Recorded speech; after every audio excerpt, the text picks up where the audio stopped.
എല്ലാവർക്കും എൻ്റെ Dilshad fitness YouTube ചാനലിലേക്ക് ഹാർദമായ സ്വാഗതം. അപ്പോൾ ഇന്ന് നമ്മളിവിടെ ചർച്ച ചെയ്യാൻ പോകുന്ന ഒരു കാര്യം എന്ന് വെച്ച് കഴിഞ്ഞാൽ ഒരു ചെറിയ ടോപ്പിക്കാണ് ക്രിയേറ്റിൻ. എല്ലാവർക്കും അറിയാം ക്രിയേറ്റിൻ എന്ന സപ്ലിമെൻറ്റിനെ കുറിച്ചിട്ട്. ഇപ്പോൾ റെഗുലറായിട്ട് ഒരുപാട് പേര് യൂസ് ചെയ്യുന്ന ഒരു സപ്ലിമെൻറ്റും കൂടിയാണ് ഈ ക്രിയേറ്റിൻ. ഒരു ബിഗിനറെ സംബന്ധിച്ചിടത്തോളം, ഒരു ജിമ്മിലത്തെ ഒരു ബിഗിനറെ സംബന്ധിച്ചിടത്തോളം ക്രിയേറ്റിൻ യൂസ് എത്രത്തോളം ഉപകാരപ്രദമാണ് എന്നതിനെ കുറിച്ചിട്ടൊന്നും നമുക്ക് ചർച്ച ചെയ്യാം. പലരും എനിക്ക് മെസ്സേജ് അയച്ചിട്ട് ചോദിക്കാറുണ്ട്, ക്രിയേറ്റിൻ ഞാൻ യൂസ് ചെയ്യണോ, ഞാൻ ജിമ്മിൽ ചേർന്നിട്ട് ഞാൻ യൂസ് ചെയ്യണോ, എന്താ ചെയ്യേണ്ടത് എന്നൊക്കെ പല അഭിപ്രായങ്ങളും ചോദിക്കാറുണ്ട്. ജിമ്മിൽ ആദ്യമായിട്ട് പോകാൻ ആഗ്രഹിക്കുന്ന ഒരുപാട് സുഹൃത്തുക്കൾ എനിക്കുണ്ട്. അപ്പോൾ അവർ ചോദിക്കുന്ന ഏറ്റവും പ്രധാനപ്പെട്ടുള്ള ഒരു കാര്യമാണ്, ഈ അടുത്താണ് ക്രിയേറ്റിൻ ക്രിയേറ്റിൻ സപ്ലിമെൻറ്റിനെ കുറിച്ച് ഇത്രയധികം ഹൈക്ക് നമുക്ക് ഇവിടെ ഇപ്പോൾ നിലനിന്നത്. ആദ്യമൊന്നും ഇത്ര അധികമൊന്നും ക്രിയേറ്റിനെ കുറിച്ചിട്ടും സപ്ലിമെൻറ്റിനെ കുറിച്ചിട്ടൊന്നും അത്ര ഉണ്ടായിരുന്നില്ല. ഇപ്പോൾ അങ്ങനെ ഒരുപാട് ചർച്ചകൾ വരുന്നുണ്ട്. അപ്പോൾ എനിക്ക് അതെന്താണെന്ന് നമുക്കൊന്ന് ചർച്ച ചെയ്യാം. ക്രിയേറ്റിൻ എന്ന് പറഞ്ഞു കഴിഞ്ഞാൽ ശരിക്കും നല്ല ഒരു സപ്ലിമെൻ്റാണ്, നല്ല റിസൾട്ടുള്ള സപ്ലിമെൻ്റാണ്. എല്ലാ കാര്യം കൊണ്ടും വലിയ പ്രശ്നങ്ങളൊന്നുമില്ല. സയൻറ്റിഫിക്കായിട്ട് ഒരു പ്രശ്നങ്ങളും അപൂർവം ഒരു പ്രശ്നങ്ങളും ഇല്ല. വളരെ റെയറായിട്ടുള്ള കംപ്ലൈൻറ്റ്സ് മാത്രമേ അതിന് കിട്ടിയിട്ടുള്ളൂ എന്നാണ് നമുക്ക് പഠനങ്ങളിൽ കൂടെ കാണാൻ സാധിക്കുന്നത്. ക്രിയേറ്റിൻ ഉപയോഗിക്കുന്നതിലൂടെ നമുക്ക് ഒരുപാട് ബെനിഫിറ്റ്സ് ഉണ്ട്. നമുക്ക് നന്നായിട്ട് നല്ല സ്ട്രെങ്ത് ഇൻക്രീസ് ചെയ്യും, നമ്മുടെ മസിൽ വോളിയം ഇൻക്രീസ് ചെയ്യും, സ്റ്റാമിന വർദ്ധിക്കും, നമുക്ക് ഒരുപാട് വെയിറ്റ് നമുക്ക് എടുക്കാൻ പറ്റും. അങ്ങനെ ഒരുപാട് ഗുണങ്ങൾ ഈ സപ്ലിമെൻറ്റിനെ സംബന്ധിച്ചിടത്തോളം ഉണ്ട്.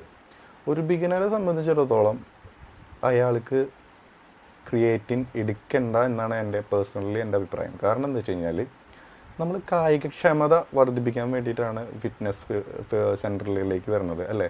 നമ്മൾ നമ്മുടെ ഫിറ്റ്നസ് ലെവൽ ഇൻക്രീസ് ചെയ്യിപ്പിക്കുക, നമ്മുടെ പ്രശ്നങ്ങൾ, നമുക്കുണ്ടാകുന്ന ആരോഗ്യ പ്രശ്നങ്ങളെല്ലാം മാറ്റിയിട്ട് നമുക്ക് നല്ലൊരു ആരോഗ്യം മെച്ചപ്പെടുത്താൻ വേണ്ടിയിട്ട് വരിക.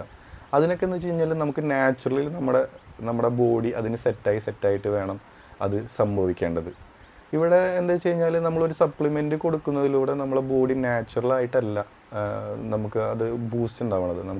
നമുക്കിപ്പോൾ ജിമ്മിൽ ചെന്ന് കഴിഞ്ഞാൽ ഒരു തുടക്കക്കാരെ സംബന്ധിച്ചിടത്തോളം നമുക്കൊരു വർക്കൗട്ട് കൊടുക്കുകയോ അല്ലെങ്കിൽ അവന് മറ്റുള്ള ഇൻ്റർമീഡിയറ്റും അതുപോലെ തന്നെ അഡ്വാൻസ്ഡ് ആയിട്ടുള്ള ആൾക്കാർ ചെയ്യുന്ന പോലെയുള്ള പ്രവർത്തനങ്ങളിലും വർക്കൗട്ടും അവർക്ക് ചെയ്യാൻ സാധിക്കില്ല. ഓക്കെ, അപ്പം നമ്മൾ പതിയെയാണ് ആ വെയിറ്റ് എടുക്കാനും അതുപോലെ തന്നെ നമ്മൾ ഇൻറ്റൻസിറ്റി വർക്കൗട്ടുകൾ കൊടുക്കുമ്പോഴും റെസിസ്റ്റൻസ് വർക്കൗട്ട് കൊടുക്കുമ്പോഴും അത് പതിയെയാണ് അവർക്കത് ചെയ്ത് മുന്നോട്ട് വരാൻ സാധിക്കുകയുള്ളൂ.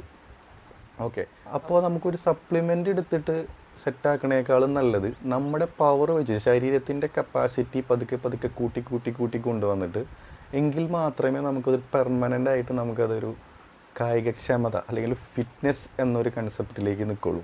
മനസ്സിലായോ ഞാൻ പറഞ്ഞത്?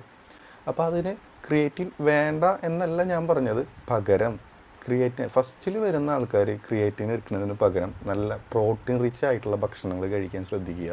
ഓക്കെ, ചിക്കൻ അതുപോലെ തന്നെ മുട്ട ഇതൊക്കെ നന്നായി കഴിക്കാൻ ശ്രമിക്കുക. പ്രോട്ടീൻ നമുക്കൊരു ദിവസം വേണ്ട പ്രോട്ടീനുകൾ, അത് മാക്സിമം പ്രോട്ടീൻസ് നമുക്ക് വേണ്ട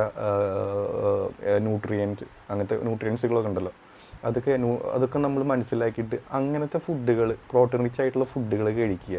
അങ്ങനെയൊക്കെ ചെയ്തിട്ട് പതിയെ നമ്മുടെ ബോഡിയെ അതിൻ്റെ ലെവല് ഇൻക്രീസ് ചെയ്യുക, ഫിറ്റ്നസ് ലെവല് അല്ലെങ്കിൽ നമ്മുടെ സ്ട്രെങ്ത് ഇൻക്രീസ് ചെയ്ത് കൊണ്ടുവരലാണ് അതിൻ്റെ ശരിക്കുള്ളൊരു രീതി എന്ന് പറഞ്ഞു കഴിഞ്ഞാൽ.